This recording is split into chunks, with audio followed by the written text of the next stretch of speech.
One Piece chapter 1174 mendapatkan judul Yang Terkuat di Dunia. Chapter ini langsung melanjutkan situasi mencekam dari sebelumnya. Anak-anak raksasa sudah hampir mencapai pelabuhan. Secara jarak mereka tinggal beberapa langkah lagi menuju titik aman. Namun harapan itu runtuh dalam sekejap. Kapal yang seharusnya mereka naiki, yang satu-satunya menjadi alat untuk membawa mereka keluar, sudah hancur berkeping-keping. Monster mimpi buruk yang sebelumnya sempat dihempaskan oleh kru bajak laut prajurit raksasa baru ternyata menyebabkan kerusakan yang jauh lebih besar dari apa yang diperkirakan.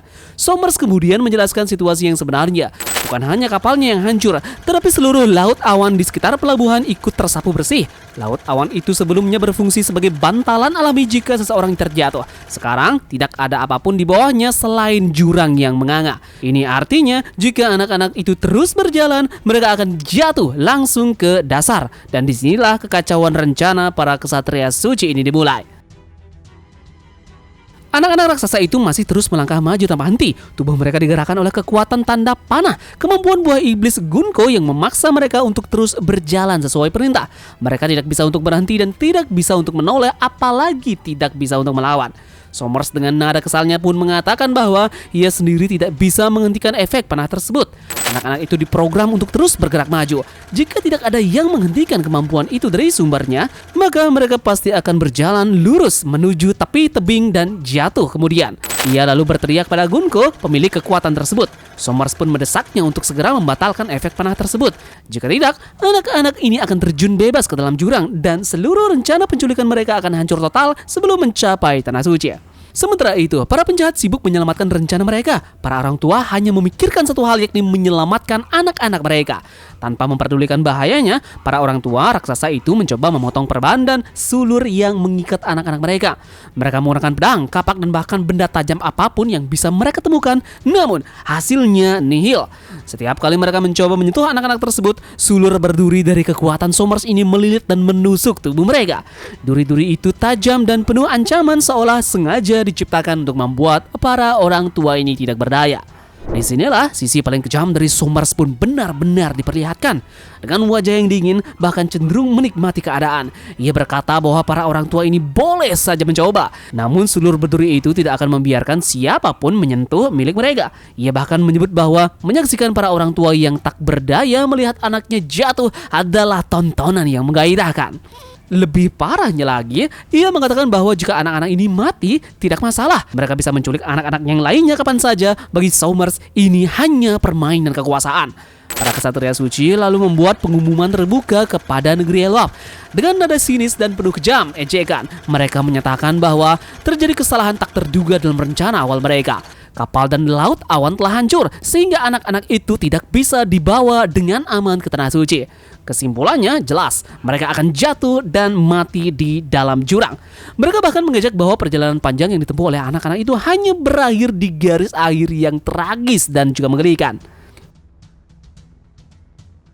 Kemudian panel demi panel pun memperlihatkan anak-anak yang semakin dekat ke ujung tangga.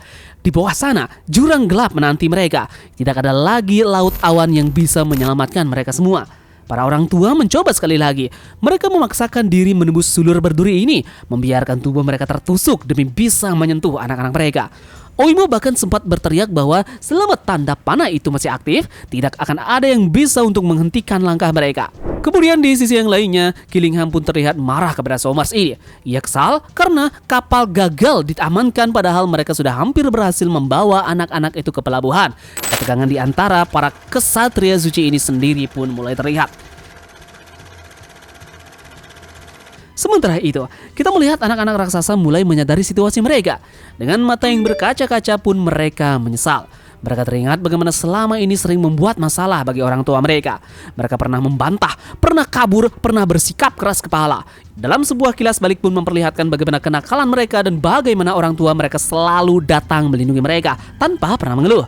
Penyesalan itu pun terasa semakin menyakitkan karena sekarang justru karena mereka, orang tua mereka harus terluka. Di tengah momen putus asa inilah Ripley mengambil keputusan yang sangat besar. Ia menembus sulur berduri ini, membiarkan tubuhnya tertusuk lalu memeluk anaknya erat-erat. Dengan suara yang bergetar, ia pun berkata bahwa mungkin ia tidak bisa menghentikan langkah tersebut. Namun, ia tidak akan melepaskan pelukan ini. Jika anaknya ini harus jatuh, maka ia akan harus jatuh juga bersama. Lebih baik mati bersama daripada membiarkan anaknya mati sendirian dalam ketakutan. Tindakan Ripley memicu reaksi berantai. Para orang tua lain mengikuti langkahnya. Satu persatu mereka memeluk anak-anak mereka, menerima tusukan duri ini dan memilih untuk ikut jatuh bersama dengan anak-anak mereka. Tangisan dan jeritan pun menggema di udara. Guru-guru dan beberapa murid pun ikut bergabung memilih untuk tidak meninggalkan siapapun sendirian. Namun di tengah tragedi tersebut, Somers justru tertawa. Ia malah menyebut para orang tua itu bodoh. Jika dibiarkan jatuh sendiri, mereka hanya kehilangan 10 bocah nakal. Tetapi karena cinta, mereka memilih mati bersama. Baginya itu adalah kisah indah yang tak berarti, namun tepat ketika semuanya terlihat berakhir. Alih-alih hancur di dasar jurang, anak-anak dan para orang tua itu ternyata mendarat dengan selamat di sebuah permukaan keras. Mereka kebingungan, tidak menyadari dan mengerti apa-apa yang terjadi. Tiba-tiba pun terdengar suara besar dan juga berat. Sosok misterius ini berkata agar mereka segera turun dari punggungnya. Ia mengeluh bahwa mereka tiba-tiba saja jatuh dari langit tepat di atasnya. Beruntung, ia kebetulan lewat. Ia menyebut dirinya sebagai sang penghancur besar dan menegaskan bahwa ia tidak akan bertanggung jawab atas keselamatan siapapun. Belum sempat mereka memahami situasi, suasana pulau pun berubah drastis. Langit yang tadinya kacau kini dipenuhi dengan salju yang turun tidak wajar. Angin bertiup kencang, petir menyambar beberapa kali, dan dentuman besar terdengar dari kejauhan yang membuat seluruh area di sekitar pertarungan di Elbah pun bergetar. Para kesatria suci sekarang pun mulai panik. Sesuatu yang jauh lebih besar sedang terjadi.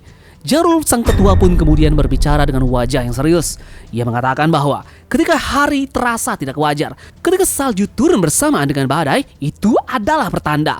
Pertanda bahwa monster raksasa akan muncul dan menutup langit. Pertanda bahwa genderang kebebasan akan kembali bergema. Pertanda bahwa Dewa Matahari pun akan segera datang. Yup, dan panel terakhir pada chapter ini menjadi klimaks yang luar biasa. Di tengah badai dan juga petir, muncul wujud Zoan legenda milik Loki, naga hitam raksasa yang menutupi langit.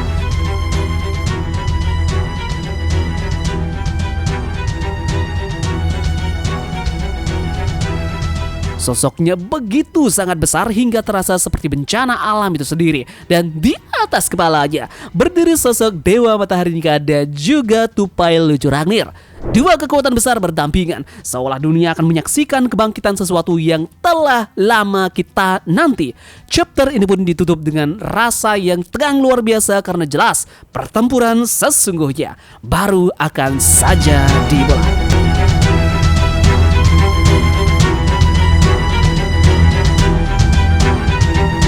Yup, jadi sekian saja pembahasan Tabakon terkait dengan review lengkap dan juga beberapa percakapan penting yang ada pada chapter ini. Besok tentu kita akan analisis apa-apa saja yang akan menjadi penting di sini dan bisa kita bongkar bersama-sama. Jadi terima kasih sudah menonton dan sekian dari Tamagon. Turunkan jagat, mari kita berlabuh.